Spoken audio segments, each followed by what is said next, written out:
Hi అండి. ఇక్కడ dairy farm పెట్టాలని చాలామంది అనుకుంటారండి. అందులో బాగా సంపాదించగలం మనం, అందులో దేని మీద రావు దాని మీద వచ్చినట్టు అని ఎంతోమంది అనుకుంటారండి. కాకపోతే డైరీ ఫామ్ అనేది అంత ఈజీ ఏం కాదండి. ఎందుకంటే చాలా స్పేస్ చేయాల్సి వస్తుందండి. డైరీ ఫామ్ అంటే ఫస్ట్ మనం కష్టపడాలి.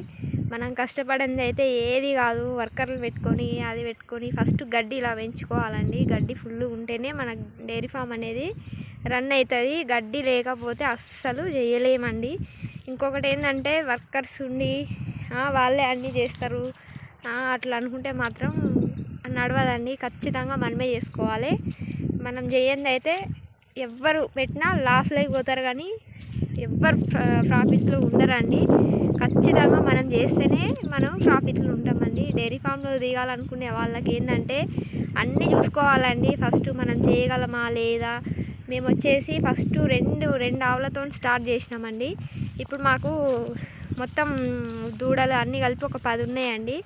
ప్రస్తుతానికి అయితే ఇక్కడ ఒక 2 ఉన్నాయి. ఇక షెడ్ దగ్గర ఒకటి ఉన్నది. ఇంకా బయట వేరే అవన్నీ ఇట్లా బ్రీడ్ వచ్చేసి హెచ్ఎఫ్ బ్రీడ్ ఒక 3 హెచ్ఎఫ్ ఉన్నాయండి. 2 వచ్చేసి మామూలువే క్రాస్ బ్రీడ్లు ఉన్నాయి.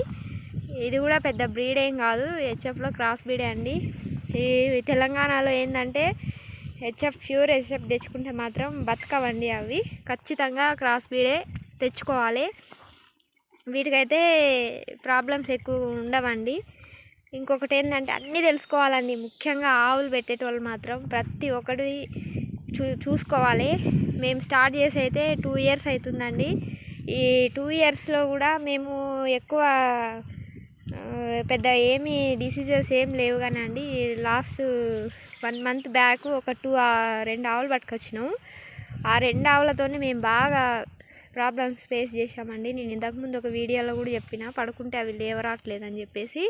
అలాంటి ఈనిన తర్వాత ఆ రోగం అనేది వచ్చిందండి. ఇక్కడ తెలంగాణలో కూడా వస్తుందంట అండి అక్కడక్కడ. ఈ ఆవులు అటు పుంగనూరు నుంచి వచ్చినాయండి, అటు కూడా ఇట్లాంటిది వచ్చిందంట అండి. దయచేసి ఇప్పుడు ఎవరైనా చింతామణి కానీ పుంగనూరు కానీ ఆవులు కొనేటోళ్ళు ఈ ప్రస్తుతానికి చూసి తీసుకోండి. హెచ్ఎఫ్ బ్రీడ్లు అవి తీసుకొచ్చిన తర్వాత పండుకుంటే లేవరాట్లేదంట అండి. చాలామంది అక్కడ అట్లనే అంటున్నారు, పడిపోతున్నాయి లేస్తలేవని, ఈనిన తర్వాత లేవట్లేదని చెప్పేసి అంటారండి. దయచేసి అక్కడ చింతామణి అటు సైడ్ కొనేటోళ్ళు కొంచెం చూసి తీసుకొచ్చుకోండి. ప్యూర్ హెచ్ఎఫ్లు అయితే తేకండి. ఈ వీడియో కనుక మీకు నచ్చినట్టయితే లైక్ చేయండి, షేర్ చేయండి. మరిన్ని వీడియోస్ కోసం నా ఛానల్ని సబ్స్క్రైబ్ చేసుకోండి.